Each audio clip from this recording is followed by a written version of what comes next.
I've learned that when you just simply don't stop, that's when the magic happens. Might be a cliche one to start with, but honestly, just not giving up. There were 1,000 reasons for me to not make a TikTok the next day over the course of the last 1,000+ days, but I just kept making them.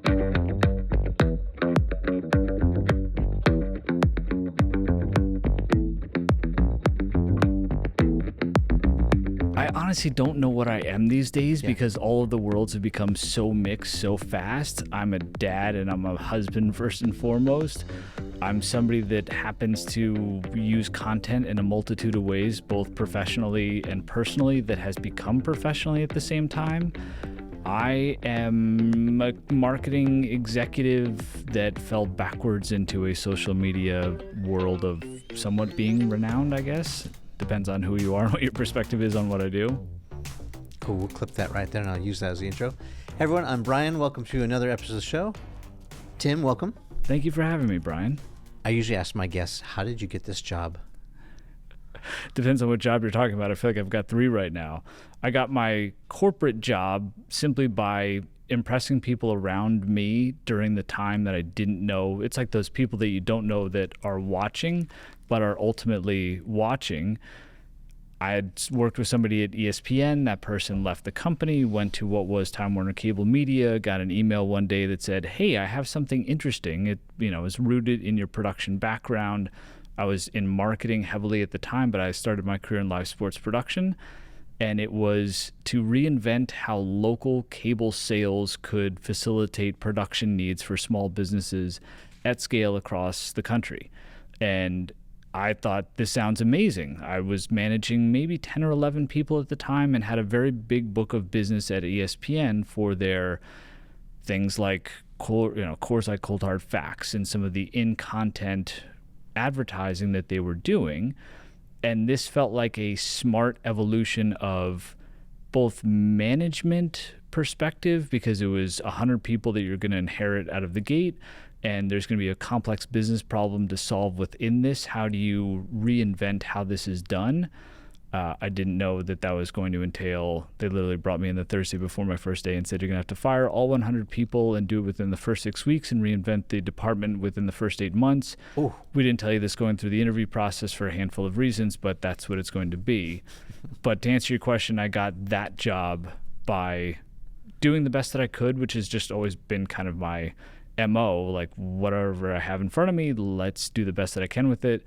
That can sometimes have a ripple effect and you leave an impression that you don't know that you're leaving. And then all of a sudden, someone that could have been 2, boxes down the org chart is like, hey, here's an opportunity. The creator thing was just, you know what? I want to get away from Instagram. As a 46-year-old, had Instagram since 2010. And all of a sudden TikTok popped up and it's like, oh, this is interesting. And I'm sick of being judged when I do experiment with content in places where friends and family are like, what are you doing? Like, just put a picture of your kid up and call it a day. And that got wildly out of hand within a couple of years. And then that has opened up other doors. So right now I would say my jobs are, and I literally have this listed on LinkedIn, vice president of content at my day job.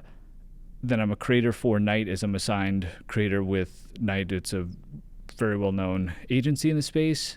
And signed with Park and Fine, and I signed a book deal for something that'll come out in 2025. Amazing. Let's unpack that a little bit more. I love the day job. I love that you still do it, and that's like, I'm guessing, I'm just thinking about a pie. I mean, how many times can you slice that thing? Yeah. It must be getting very thin at this point. Mm-hmm. On top of that, you're managing a family, or at least you're the dad in this role. Yep. And there's your partner, and then you have your daughter, which, who all require your time as well, and vice versa. Talk about the inflection point. When did that sort of micro storytelling start, and what was the impetus? The impetus was just to express myself, literally just to see what can be possible with video. And that really started with just like home movies, right? I mean, a bunch of stuff that I posted to YouTube or Vimeo way back when, but it was I never thought, hey, you can build an audience with this. It was literally a link to send to a friend to say, hey, made this video from our trip last week. And a lot of it wasn't even in the same type of cadence that I have now. It was TikTok unleashing voiceover capability, which was like early 2020, because at first you couldn't do voiceovers on it. I'm like, oh, that makes it so much easier. I can use these other clips that I have. Yeah, I don't dance. I don't sing. I don't dance. I mean, I made one that was just like, here's 4 or 5 random clips of me and my wife and my daughter going to an art exhibit in Brooklyn. The next handful were protein bar reviews, because that's what I was doing on Instagram, but I wanted to do it in a safer space and be a bit more abstract with it, and also just learn, right? Based on the day job, production at scale within a small budget for small businesses. Now there's a device that's in everyone's pocket that can edit on the fly with filters, etc. So it's literally just like, I like talking about protein bars. Let me see how weird these filters are and like how quickly you can put something together. Voiceover comes out. And I wanted to explain myself a little bit more, because I was surprised. Like, people started to watch and started to follow. And I'm like, wow, there's 500 people now. Like, that's so wild that type of audience is there for these protein bar reviews. Yeah. And I wanted to explain that in addition to protein bar reviews, I love talking about sneakers. I love talking about sushi. I love talking about New York City. I have all of these things. And at the time I said, there's the things in my life that I put in my mouth and the things that I do not. And I just explained it like that at a super high level, and had probably my first, quote, viral post with that. I'm like, that's so interesting. And then from there, I started to hear, I came for one of those things, but I stayed for the wisdom. And I'm like, that is something I totally did not expect. And then it was, wow, I have this at my disposal. I'm the actor, I'm the writer, I'm the producer, I'm the director. I control it all. What is my brain really saying, and how do I extrapolate that and just do that? And that's basically what people see on a day in and day out basis now. It's like a little bit of Wes Anderson, super old school Woody Allen, Cheech and Chong, mix those together. And it's the natural narrative that's always playing in the back of my head. Like, I almost can't turn it off. I love that comp. Yeah, that's what I thought of when I see your storytelling. It's Cheech and Chong meets Woody Allen. It's Tim, No. Let's go back to the protein bars. Yep. I'm also a protein bar fan. Net this out for us. Like, where'd you land on the bars? As far as like top ones? Yeah. The Grenade is a brand that it's relatively well accessible here in the States. I think that their marketing is terrible, with all due respect. Like, it's a weird brand name for a protein bar. But the product is fantastic. Their white chocolate salty peanut is probably the best protein bar on the planet. I then default to No Cow, which is a very, like, people think that that's awful. It's a vegan protein bar. I'm lactose intolerant, so like I'll err on that side. Yeah, it's fair. Also up there, I mean, Quest has a couple of good products. Fit Crunch is remarkable. I have one of those every single night as the last piece of my snack hour routine. But I used to get this protein bar of the month club from Europe. And so I was able to try like all of these crazy varieties and brands that you just couldn't get anywhere else. But if you can get your hands on any Grenade protein bar, do it. It's worth it. If you're lactose intolerant, go No Cow. They're way better than I think people give them credit for. It's just a different texture thing. Where's the Aloha bar rank for you? That's when I like the Aloha bar. So my question would be, because that's not on my radar, what are the macros? Because I think protein bar has to be defined as something that actually has something that's pretty close to like 20 grams of protein for every 200 to 300 calories. Yeah, I think it's 12 to 14 for about 200 calories. So it's maybe a little low. I would say that's borderline. And I would get really specific too, where it's like there's a cutoff point. And I'm sorry that's just not, that's borderline in there. So I've never tried it. It could probably because I would see it and be like, these macros don't make sense for me. Yeah, I got you. And that aligns like with your lifestyle. So let's talk about that for a second. So you're known as a runner, or I see you running all the time. Do you consider yourself a runner? No, absolutely not. Okay. I did not. I mean, I'm running a lot now, somewhat of a creature of habit, like got into it. And especially now I put a cold plunge in my backyard, and that's like this amazing elixir at the end of a run, where I lifted weights this morning and I was like, I don't want to get in the plunge because I didn't run. Yeah, is it a plunge unit? Yeah. Yeah, so they're one of our partners. Oh, cool. Yeah. Amazing. Love it. Got one in August. Every single day, doesn't matter what the weather is outside. I've been a huge fan. So happily to shout out Plunge. You have the all-in? I have it's like the new gen or the first gen? the box to the side, not the one where the unit is connected. Yeah, they have the all-in now. It's pretty cool. Yeah, no, I've seen that. It looks. I'm like, damn it! If only I waited a couple months. But yeah. Do you know they have a sauna coming out too? I did, and that's been tempting because I live in Brooklyn. We have a backyard. There's a little playhouse that my daughter has largely outgrown. So that's been very tempting to look at and be like, I got the space and it's right there, and there is already electrical that goes out there. So we'll see. Ryan and Mike, if you're listening, Ryan, let's hook it up. I mean, look, there you get a lot of organic play on that, to say the least. I was just out at their facility in Sacramento. Oh, cool. I mean, imagine like 2 or 3 Costco size facilities in there doing all the assembly, and it's pretty dope. I bet. I mean, it makes all the sense in the world, and I did a tremendous amount of research, and I'm not just saying this, but it seemed to be pretty straightforward. Plus, in the creator space, you start to make these friends, right? And Caleb Simpson, who is well known for how much do you pay for rent? Can I get a tour of your house? Yep. He has one on his back deck. We went on a run.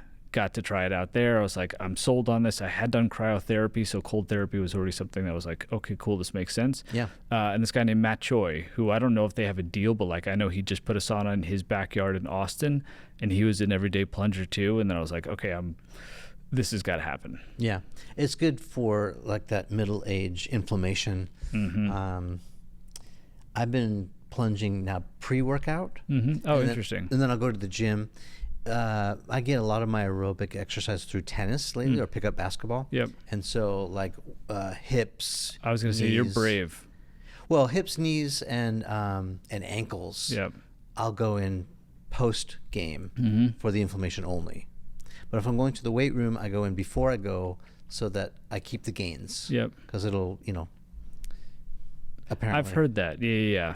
Yeah, it's better before for when you're lifting. Yeah, it gives me like a natural pump. I get the energy. Oh, yeah. No, I'm like running around the house. I'm like, all I want to do is push-ups right now just to like. It'll wake you up. Yeah, totally. Or you can do the same thing in a cold shower. Just, I did that, but like there's something way different. Like I did cold showers for a while. When cryotherapy, cold showers just weren't doing the trick, especially I think in old New York homes where the water's going to like run in with what's in the radiators or something, where it's like, this is not that cold after like 40 seconds or something. Oh, I gotcha. Yeah, I mean, same thing happens in California.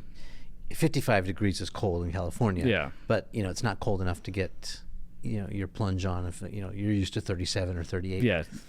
So your morning routine, and it's, I mean, mad respect. I don't know how you do these daily vlogs. I mean, it's a lot of work. As someone who shoots video and does production and editing, I mean. Walk us through. So I'm sure you're up at 4:30, like 4:02 or 3:53. It depends on whether or not my wife has to be at work at 6:30 or 8 o'clock. So the days where I drop off my daughter, 3:53 usually.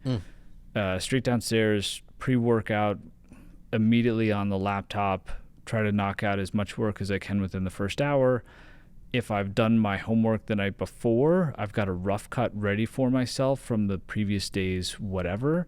Oh, okay. So you're doing it the night before, not the night of. I'm trying to get smarter about that overall. Right now, what it is, run around, grab as much vertical video as I can, make it up the night before or the morning of. If I'm like, I'll try to whittle, because I'll get like 15 minutes of footage, sometimes up to 40 minutes of footage, whittle it down to 90 seconds. And then from there, I sit there and I'm like, okay, where do I start? Literally, like I'll just go through and be like, where's an interesting place where I can potentially grab somebody's attention, and then reverse engineer from there. 90% of them are made off the top of my head, and I give myself a timed out. So if it's not done, I don't have a piece of content for the day. And there's a lot of times where I'm like, I have a piece of crap content in my pocket now, but it's something. And I'm really grappling now with how do I make better use of that time. But that's basically 4 a.m. until on days where my daughter has to be taken to school, be 4 a.m. to like 5:30, and then I'll run or whatever for an hour. So you set deliberately set parameters for yourself. Oh, yeah. 60 to 90 minutes. Yep. So it's done, or it's not done. Yep. Are you scripting? Like, are you writing this out? Because a lot of your stuff is VO. Like, Yep. you shoot the B-roll, and Yep. then there's voiceover. Yep. You're not scripting. No. It's just off the hip. Correct. Okay. And you're editing on your phone. No. iMovie. So Yes, yeah. Which is especially for those that are in the space. So it's not only iMovie, but it's iMovie on a laptop, which does not do vertical video natively. Right. So I airdrop it. I will then I put it in the timeline. I will rotate it, and I'll sit there like this, and I'll edit for and watch it, and then I'll export it, rotate it back, and. So I'm guessing. So iMovie, why? Like, because that's what you knew how to do, and it's easy? It's fat. Yeah, I don't need that much, and I like the fact that it's like, okay, here are the tools you have at your disposal. Okay. And you're gonna have to figure the rest out with your footage. And how often can you just simply make what you're saying deliver visually what's happening? And that's as complicated as it needs to get. I did a puff of smoke effect yesterday. I had the former CEO of 7-Eleven reached out and was like, hey, you want to do something interesting together? Or somebody from his team did. And I was like, sure. And we were discussing like, okay, what's the premise, and kind of making it up on the fly. I was like, well, I'll just have you like disappear at the end. Like you were just some sort of corporate Yoda that came in as like the new guy, but you played.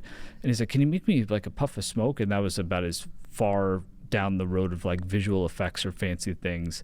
And I had to get a little bit of help from somebody on the team. I'm like, I think I know how to do this, but I'm not 100% sure. But yeah, iMovie, simple, and just get it done and leave it on storytelling. Okay, so I'm going to push back now. Yeah. So you've been doing this now for how long? First TikTok was August of 2019. Started in earnest in early 2020. I've probably made 1,600 TikToks since then. All right, so 600 TikToks 1,600. 1,600 TikToks in, and 4 years in, basically. Yep. Why don't you have an editor?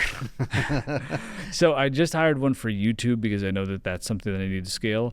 I don't know. It's just I love doing it. I genuinely love doing it. I love seeing like, can what is in my head actually be put down into a timeline? Tim, are you a control freak?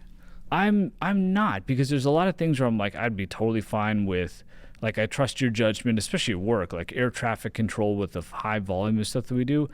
Trust your work. Here's my opinion. Try to be very specific about subjective versus, hey, these are just things that need to be changed. Mm-hmm. And I like the task of trying to complete what I see.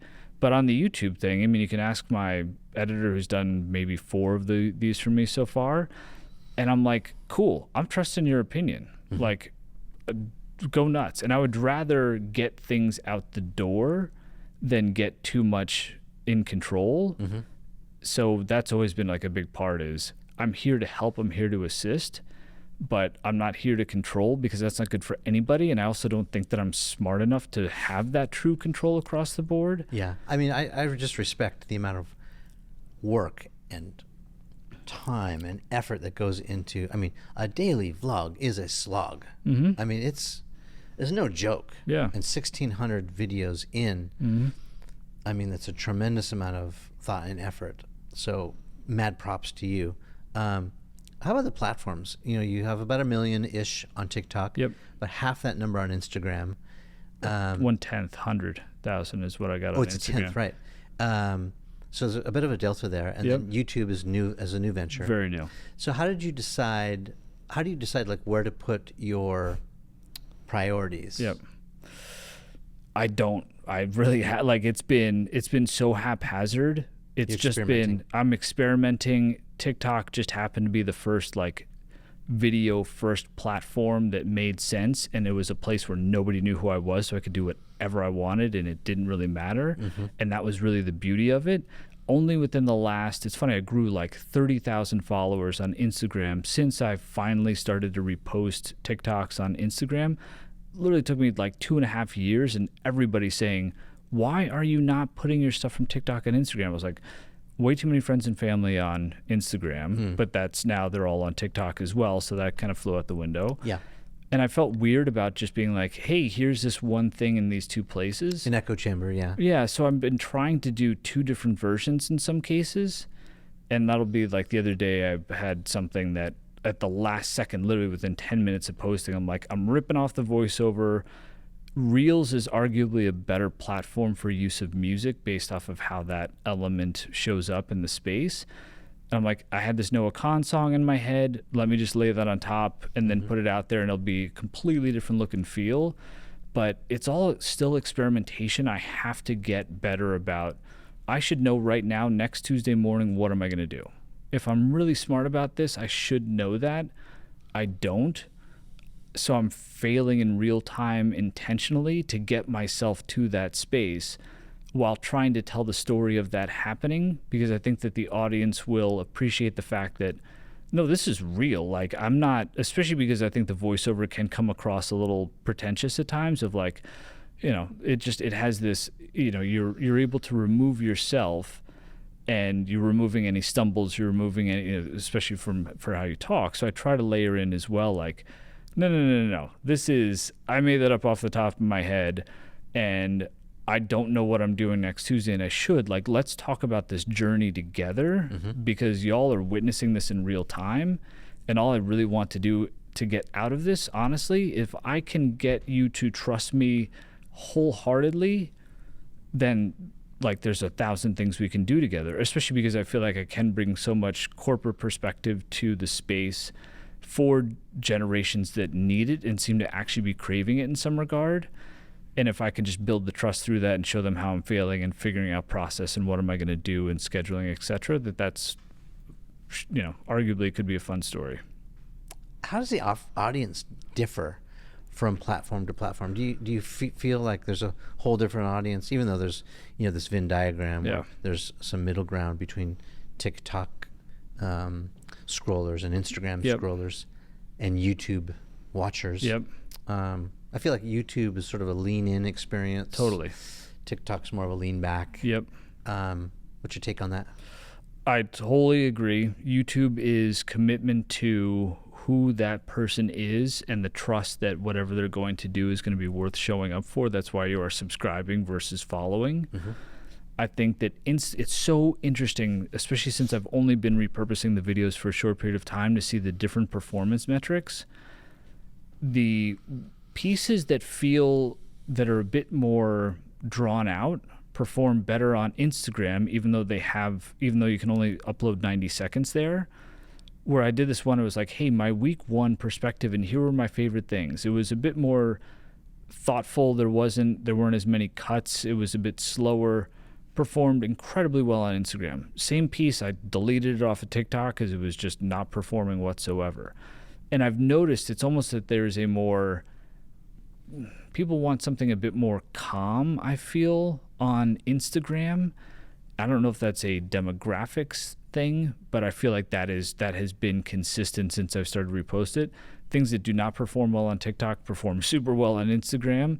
It's usually not vice versa, but there does seem to be I'm talking to somebody in their mid-30s versus I'm talking to somebody potentially in their mid-20s, between Instagram skewing a bit older, which makes sense, right? I mean, one's been around for much longer and is, the other one's, arguably more Gen Y and Gen Z.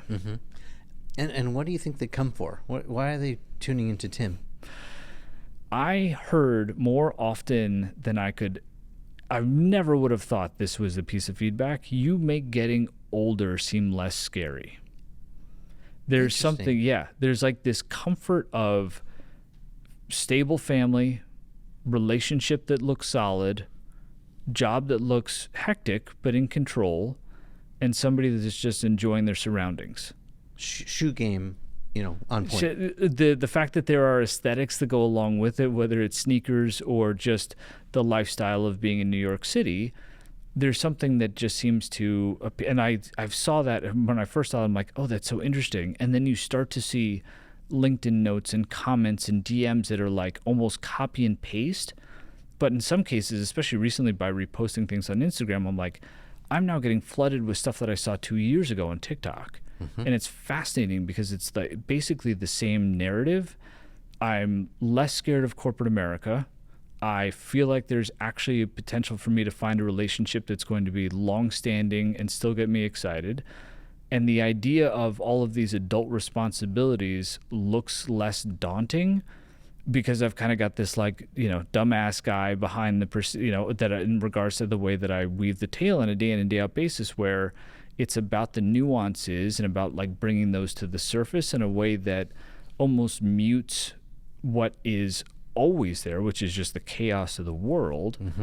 And to just kind of live in the moment, that seems to be what is aggregating the broader perception of why people like this. I love that. And that's my impression too, is I see your cute little family, and you and your wife being affectionate, and you doing stuff for her and she's doing stuff for you. And, when she's running the marathon, you're there supporting her, and you're taking your daughter here and there. And you get this glimpse into your life, which is very comforting. I think that tracks with me, but it's also in many ways holds up a mirror to my own life. It's like, oh, Tim's living a life like I am. It's like family first. We're going out to eat. I love food too. He's wearing a cool suit, or trying his hand at becoming a better public speaker, which everyone kind of secretly aspires to, right? Like feeling more comfortable talking in front of people or on camera. Those are all very relatable things. So I think, if I would give you my opinion, it's like you're like Mr. Relatable. Thank you. I'll take that, because I want, going back to the trust thing, I want to be able to, for almost any audience in any circumstance, but like we could have a conversation, because I genuinely feel that way. Like when I was in high school, that was my bread and butter, was I'm not going to be the coolest person in the room. I'm not going to be the best athlete, etc. I would happily hang my hat on, based on my own paranoia and my own insecurities in my teenage years. If I can hang my hat on, I can go to any clique and they're at least going to be like, oh, hey, what's up, Tim? In a positive tone, I'm set. That's like all I need. And that I feel like has been consistent throughout, and something that I'm trying to be cognizant of, at the same time not let it paralyze me too much, because then you can become like, I'm just trying to appease everybody.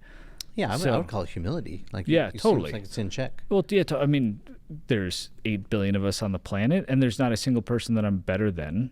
Yeah. So, like, that makes it easier to share too, right? Like, there's nothing that I'm trying to preach or say, hey, you're doing this wrong, or you should be doing this. It makes it much easier when I genuinely am like, y'all can take it or leave it. Like, I'm just here and I'm sharing, and if you don't like it for any reason, like, fine. I'll try to not let it affect me if you're leaving negative comments and that kind of stuff. But like, just here to have fun. Yeah, and it doesn't appear to be acting at all. It's like, I've just flipping the camera on. You guys are just along for the ride. Right. I'm letting you see into my life. Right. Well, I don't have the time for, I suck at acting. In fact, it's very noticeable, at least I notice it. Anytime my wife takes a clip, I instantly get like, what are you doing? It's so much easier when I can just like, literally, this is what I'll do. This is the move in the street. And because I don't use anything that like I'm actually like from an audio perspective, I'm like, if I just get gums flapping, so I can be walking with somebody and do that, and I grab it, it doesn't really matter what was happening in the moment. I can at least remember the general sense of it and then repurpose it later on, but it has to be grab and go. It has to be no frills. Like, you can't, to your point, you can't do this on a consistent basis. If it's like, cool, let me set up a tripod here. Like, this thing is super banged up because it's been on every flat surface in New York City that will hold it up for at least 4 seconds and allow me to capture a shot, and I get it or I don't get it. Well, so the other day I did see a drone shot. That's new. Totally. Well, that was had a friend that has one, thought it would be fun, and it was super fun. Yeah. I would love to be able to start to expand the way I storytell, and that could be it's so funny. It didn't perform well on TikTok so far, and I think I know why. I tried too hard to be like, let me tell you why I took this footage, versus let me step back and let me tell you the story of like that day. And if I would have done that, I think it would have performed better to be like, hey, check out why I love this church, and here's that thing that I always go past that we talk about, or like however I would express that. So sometimes I almost get in part of why I still use iMovie is I might get too distracted by what can this thing do versus how do I just use this to help do what I've already been doing. But I would love to continue to experiment because it's just fun. You want my 2 cents? Please. This is the opinion of one, so take it for what it is. I think maybe, and I didn't know that it didn't perform well. Yeah. But as you say this, I'm processing it quickly. Here's a off-the-cuff response. Yeah. I think that you have such a connection with the audience that the drone shot was zoomed way out, and you're just like this itty bitty character in it. Yep. We didn't see the whites of your eyes. We didn't see your face smiling. We didn't see any reaction or emotion. Yep. And it's you that we come to see, not the footage. Yep. And I think that's probably what was missing. Yeah, interesting. I buy that wholeheartedly. It's so interesting to hear you say that too, because in my head, I saw it differently, but I'm trusting. This was knew this guy Sam, amazing dude. Hey, let's collaborate on something. Will you be at my house at this time on this day? Cool. Not gonna no control freak aspect, if nothing else. Like, I'm gonna be kind of hands off. We kind of lost each other in a couple spots. Here's what I got. Just an amazing introduction, but like in my head, I kind of saw like, cool, can it fly next to me? And then like zoom past the bodega that's still dark at 5 a.m. or whatever time. Yeah. So that I can be like, this is why I love that sign and like some of those things. So I do hope to experiment more in that space because, to your point, the different angles of just bringing somebody in closer, but just giving them a different experience is something I would love to tap into. Yeah. And I'll bet if you had points in that where they cut back to you flying the drone, that you probably would have got more traction. I'm just guessing. It's very non-scientific, but I think the audience has this relationship with you. They're part of your life. It's very Truman Show, but in a real way. It's actually real life. Let me switch gears to ROI. Yeah. So how have you been able to monetize this? Like, how is this 1,600 videos in now still worth doing? Yep. And how are you capitalizing on it? So signed creator with Knight. Knight is mostly well known for being Mr. Beast's agency. So Reed's company, Reed's such a good dude. And working with a gentleman named Andrew and a woman named Brooklyn and a handful of other folks have just been incredible. Ezra Cooperstein was the first person to reach out through LinkedIn. This was 2-ish years ago, if not longer. Okay. And I didn't know what Knight was, didn't know who Ezra was, just trying to respond to everything from every corner of the planet at this point. Like, I am a yes to everything kind of person. Had a one-on-one with him. And it wasn't until that morning where I'm going through my calendar and I'm like, okay, who is this person? What did I sign up for today? And I was like, holy shit, what is this is nuts. This is cool. And so I've had a long-standing relationship with them, which feels so good because it is truly hey, does this make sense? Let's have a lot of conversation. Let's spend a lot of time together. Ezra has come to my house and gone on that 4 a.m. routine with me just to spend time and to see the family and to meet some of the characters, which I think is a testament to how Knight is just run holistically. What do you think they see in you? It's a great question because you look at the roster across the board and I'm kind of a sore thumb in the mix to a certain extent. I think it's the long-term opportunity to utilize what is in my head for broader purposes than just doing brand deals. How can there be interesting things that certainly will bring in monetization opportunities, but give them something else to play with relative to like corporate training things or, opportunities that have already popped up where it's like, okay, let's talk about speaker fee engagement type of things that may be different from, something like a Kai Sinet, I should say, who's, probably not getting, I don't know, maybe he is getting a lot of, speaking opportunities, but it feels like a different size. Plus there was just a genuine relationship there. And I think they saw long-term potential and they liked the fact that I wasn't saying, hey, let's do this. I want to get out of my job. Like, how fast can we make some money? It was, let's build a relationship. Let's have some dialogue. Let's see what's out there. Yeah. And especially with my ESPN background in integrated marketing, all the opportunities that have come up so far, BMW, Google, TikTok, Factor Meals, just did something with them, Ardrey Whiskey. I've been able to storytell through those And I think that, I don't know if they saw that as like, hey, this will be an interesting person for us to have those conversations with brands about. But so far so good. So it's really been only recently, within the past 6 months, I want to say, that I've gotten like the brand deals and opportunities to come my way. Yeah, I saw the BMW one. I think it goes back, in my opinion. I think maybe what they see in you is, well, first of all, there's an adult in the room. Mm-hmm. All these other kids that they have on the roster are super talented, Yeah. and incredibly successful. Yeah. But let's face it, they're still 20-something and figuring out life. They don't have any kids yet. Yeah. They haven't navigated a corporate job. They probably can't even grow facial hair. But it's like, now we have this new demographic with Tim, who's got this incredible relationship, Yeah. like Jimmy does with his audience. Yeah. Or any of the other talented people on the roster. It's like you've got this one-on-one connection with people. And if you know anything about, YouTube is an example. Yep. Our channel benefits from this too. It's like when we monetize a video, there's such thing as like RPM and CPM, which Yep. is like the cost per thousand. Yep. M stands for milli. It's Latin for 1,000. Yeah. It's the way they determine the value of an ad, if you don't know. Yep.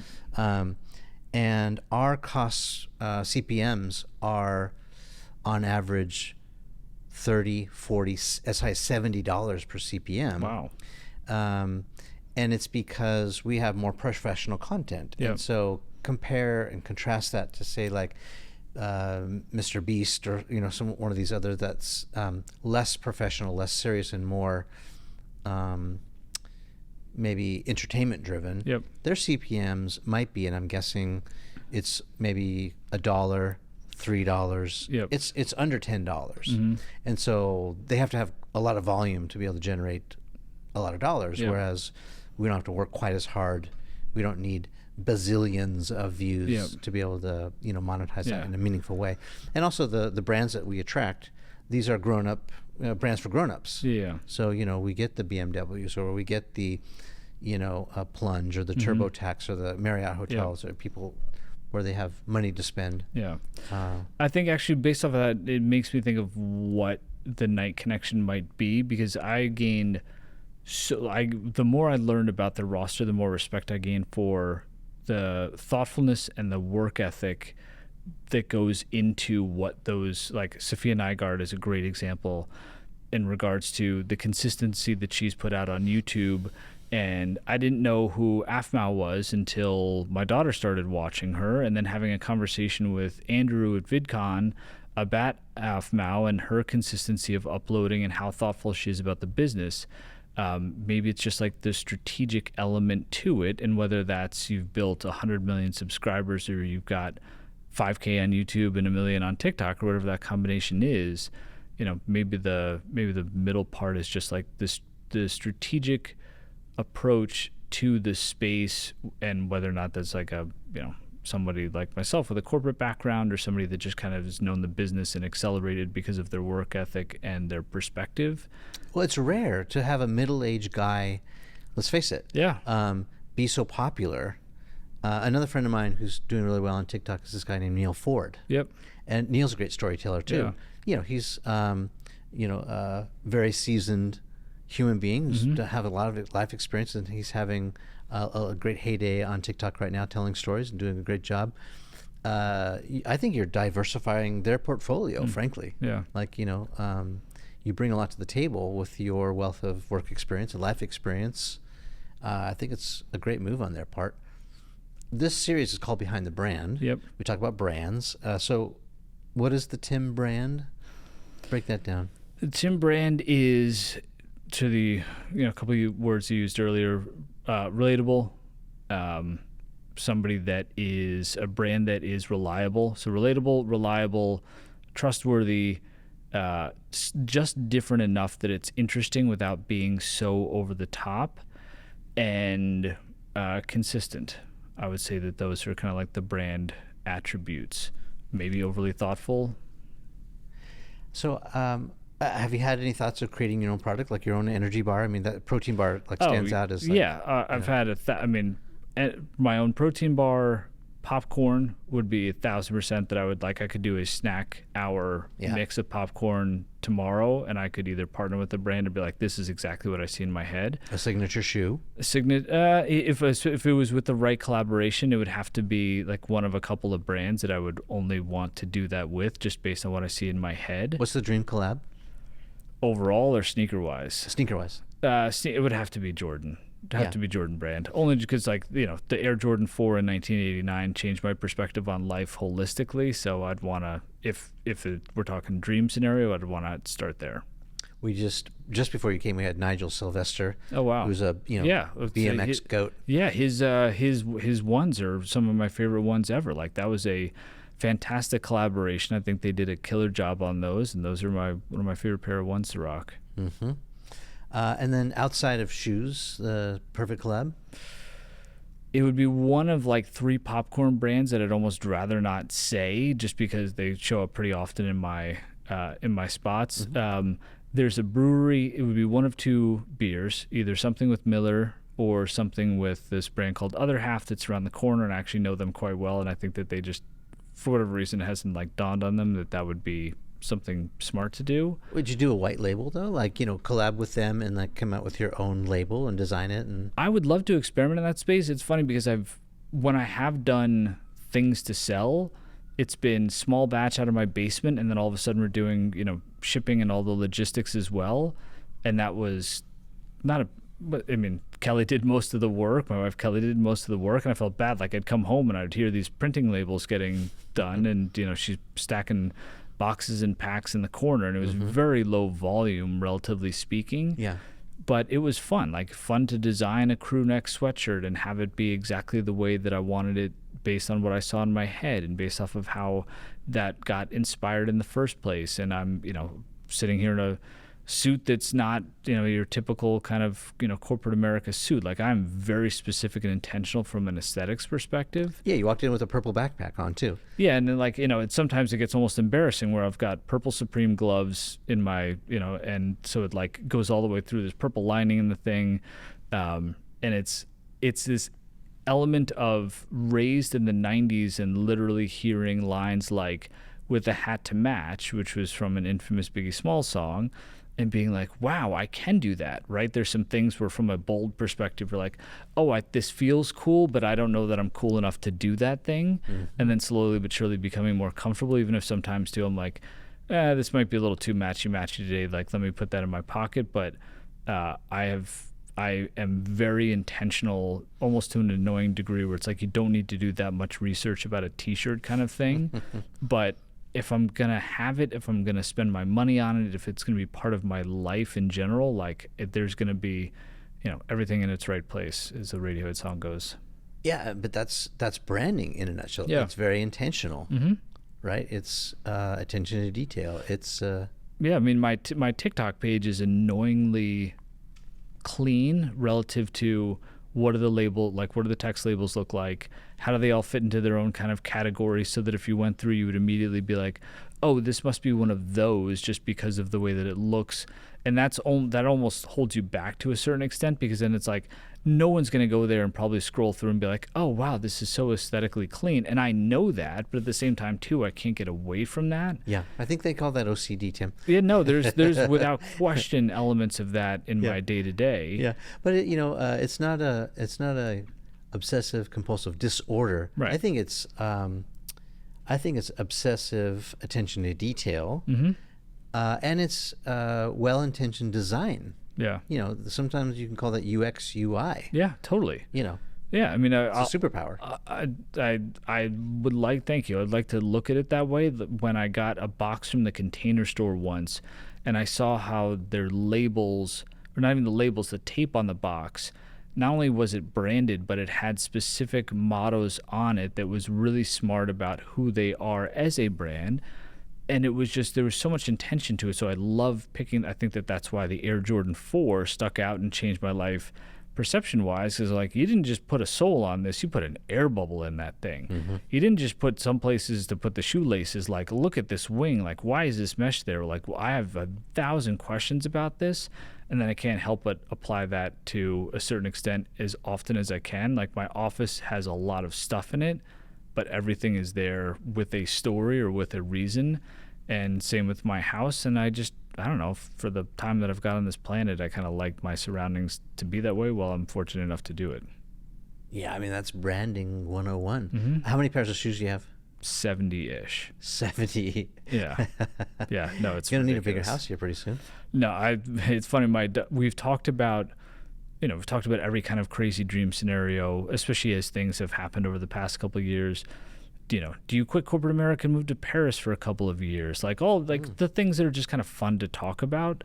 And my daughter's always like the one that's like, no, under no circumstances are we ever leaving this house. There's good reason for us to not ever leave the house, but definitely not looking for more size and space. In fact, the less clutter, the better.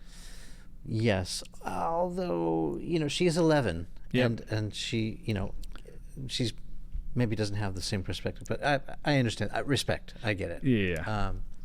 If I were a kid again, I would not want my world turned upside down or having to make all new friends, Yep. go to new schools. That's traumatic. In fact, I did that as a kid several times. As we're rounding third, coming home, Mm-hmm. impart some wisdom to people who are entrepreneurial at heart, Mm-hmm. trying new things that may not work, experimenting like you are. What have you learned? I've learned that when you just simply don't stop, that's when the magic happens. Might be a cliche one to start with, but honestly, just not giving up. There were 1,000 reasons for me to not make a TikTok the next day over the course of the last 1,000+ days, but I just kept making them. And then all of a sudden things start to click. So I think the ability to be okay with the fact that you're going to try 1,000 different things and you're going to have 999 failures, again, somewhat cliche, but holy cow, in practice, and it doesn't matter what you are doing, that can bring a lot of weight to it.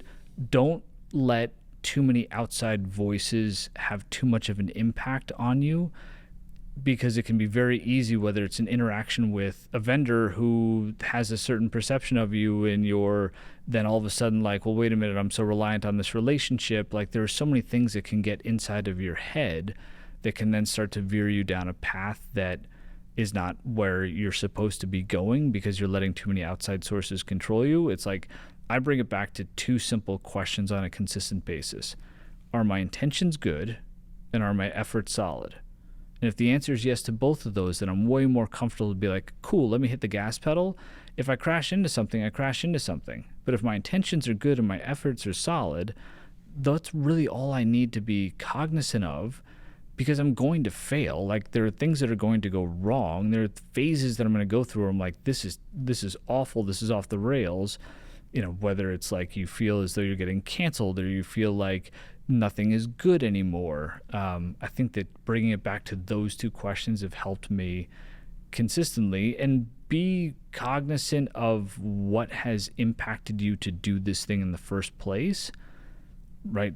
Woody Allen movies and Cheech and Chong and Wes Anderson, those continue to be the source of it. So if you're into the pretzel industry and it's because you have the story about the recipe that your grandmother made, always keep that at the core. I feel like good brands and things that end up exploding always have this something at the middle, and sometimes it's not the first thing you learn about the brand, but eventually you get to it's oh wow, what a neat story.